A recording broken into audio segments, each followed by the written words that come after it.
Ган 13 Маглев или X-Men Tornado V3 Flagship. Кое е по-добро? Нека да разбере. Номер 1. Цена. Ган 13 Маглев струва абсолютно скромните, невероятно скромните 153 лева. Да, правилно чухте. 153 лева! What the fuck? Номер 2. Въртене. Значи Ган 13 Маглев е 153 лева. Обаче да видим дали тези пари се заслужават.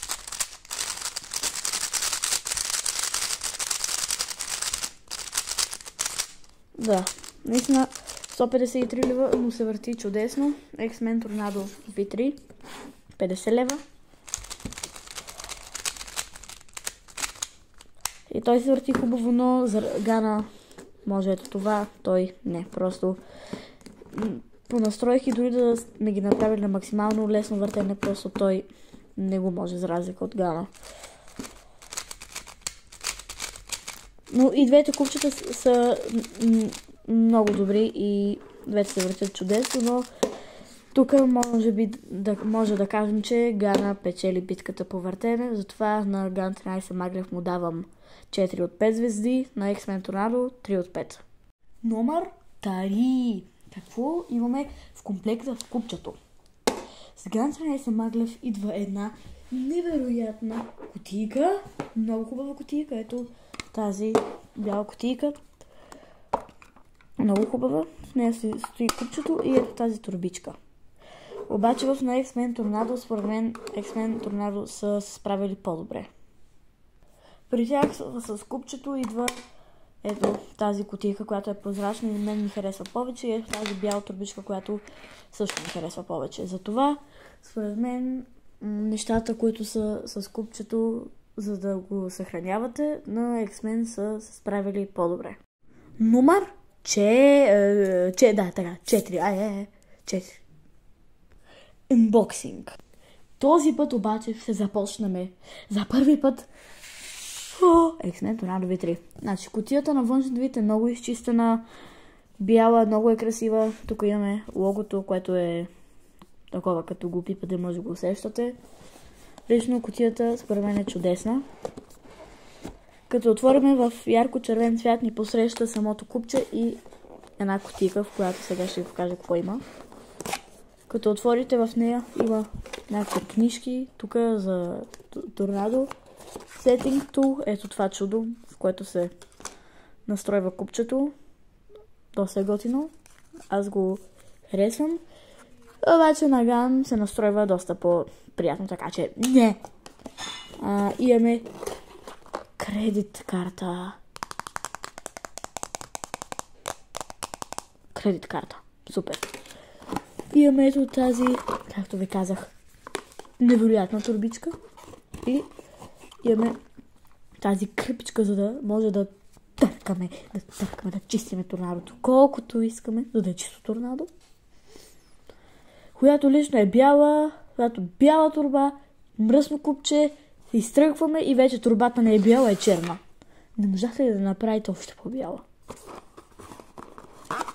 И тук опътване за настройването. Имаме го и на български, така че мисля, че ви трябва. А ако толкова ви мързи да четете, има нещо наречено YouTube. Работи идеално.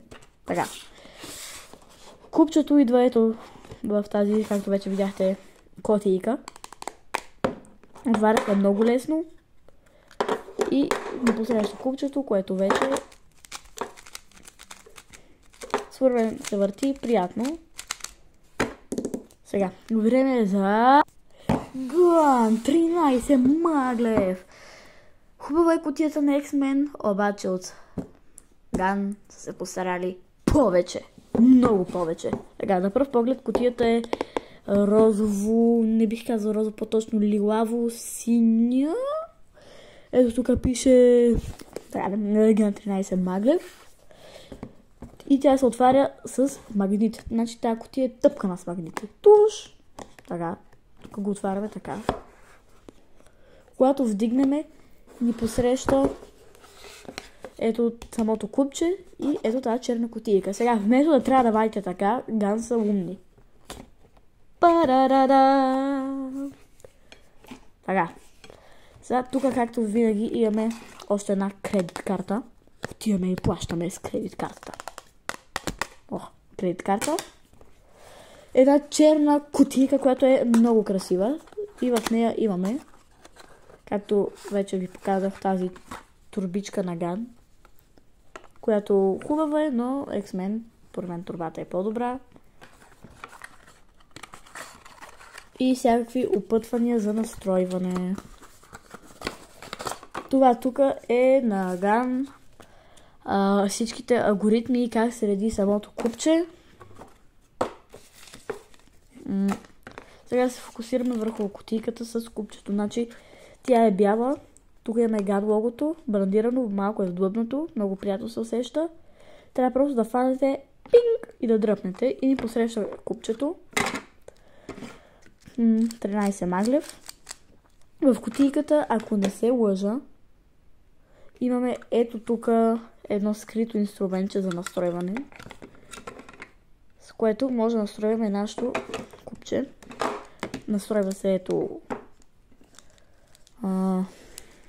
тук с този инструмент и под капачките, но това ще го видим след малко.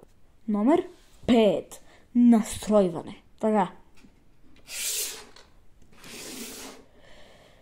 Сега ще започнем от Ган 13. При него имаме 3 вида настройка. Един, който е под капачките, за целта трябва да махнете една капачка и имате ето това. С помощта на ето това инструментче. Тук има едни числа, не знам дали се виждат. Ако не се виждат, съжалявам, но така, ако се виждат, ще е хубаво, но май не се. Ето тук се вижда, че имаме под елемента, имаме едно друго като зъбно колелце. С него, когато бутаме с този инструмент, ако е на 6, толкова е по-отпуснато, т.е. има по-голям шанс да ви се разпадне, но има по-добро сечение на ъгли. Ако е на 1, вероятността да се разпадне е много малка, но и сечението на ъгли се намалява. На горния елемент, ето този, ако тук ви е на 1, купчето е максимално отпуснато, т.е. изисква много по-малко усилие, за да го върта и магнитите успяват сами да довършат движението. Ако е на 6, ще трябва повече сила, за да го въртите и като го оставите ето така, вместо да довършват сами, ще си стои така, както на торнадото. Това е за настройката под капачките.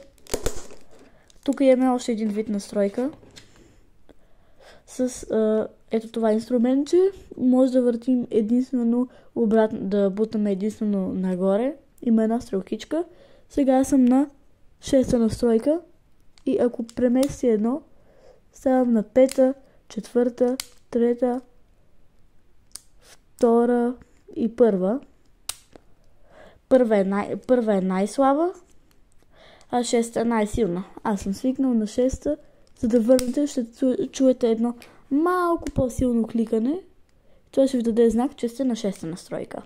Това е за Ган 13 маглев.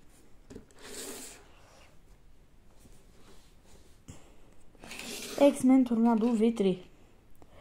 За него имаме ето този прозрачен инструмент. Добре, не можахте ли да го направите да е бял или пък някакъв друг цвят червен, защото сега, като го изпуснеш, къде отиде? Не може да настройвате купчето. Честито. Трябва да вадите някакви отверки и аз не знам вече какво. То има вариант за настройване единствено ето тук. Това става, когато поставяме инструмента и въртиме. На където въртиме, ако въртиме на обратно по часовниковата, намаляваме силата на магнитите. Ако въртим по часовниковата стрелка, увеличаваме силата. Има 5 позиции. Проблемът е, че на Ган 13 маглев в един от ъглите, ако тук сме на настройката, тя се сменя за целия ъгъл. Докато тук, когато сме ето тук, трябва да обърна купчето и да смена и ето тук. По тази логика, ако трябва да настроя 4 и 4 ъгъла 8, вместо да трябва да настроя само тях, всеки по 2 пъти 16. Общо 16 капсули за настройване. Според мен можеха и по-просто да го направят, но какво да се прави. Втората част за настройване е под един от центровете. Когато го махнем, от X-Men са се постарали изключително много. Тук не ви трябват никакви инструменти, нищо. Единствено трябва да извадите ето това езиче. Ако въртите по часовниковата стрелка, настройвате натегността не натегността, а пружинките. Когато въртите, става сега ми е на 3, 4 и 5. Това означава, че в момента ще е много по-затегнато и т.е. няма да прави така, ще прави примерно ето така и вероятността да се разпадне е много малка. Когато го направите на едно, сега е максимално отпуснато, ще се чегли много по-добре, но вероятността да се разпадне е по-голяма. На мен ми е на 2, така ми е удобно. А пък ето това, ако въртим обратно на часовниковата, променяме колко да е отпусна страната. Тоест, когато бутаме, дали трябва да бутнем по-силно или по-слабо, за да я завъртим. Когато въртим обратно часовниковата, пак има 5 позиции. На мен ми е най-удобно на първа, защото съм свикнал на подпуснати купчета. И да. Това обаче е много хитро, че тук не ви трябва инструмент. Единственото, за което не съм доволен от торнадото е, не можаха ли да направят инструмента още по-прозрачен, че да го губиш по-лесно.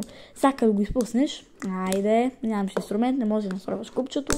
И в невероятният финал, в който ще разберем кое е по-добрият избор, аз лично казвам, че е GAN 13 Maglev. Просто защото X-Men Tornado много са се постарали, но някои неща, които ги има в GAN 13 Maglev, тук ги няма. Сега, цената също има голяма разлика, но просто за това купче според мен е по-добре избор. Според мен сега, ако трябва, пробите ги на живо някъде. Всеки си има стил на въртене, но GAN 13 Maglev за мен е по-добър. Това бях аз, от мен е чао и ще се видим в следващото видео.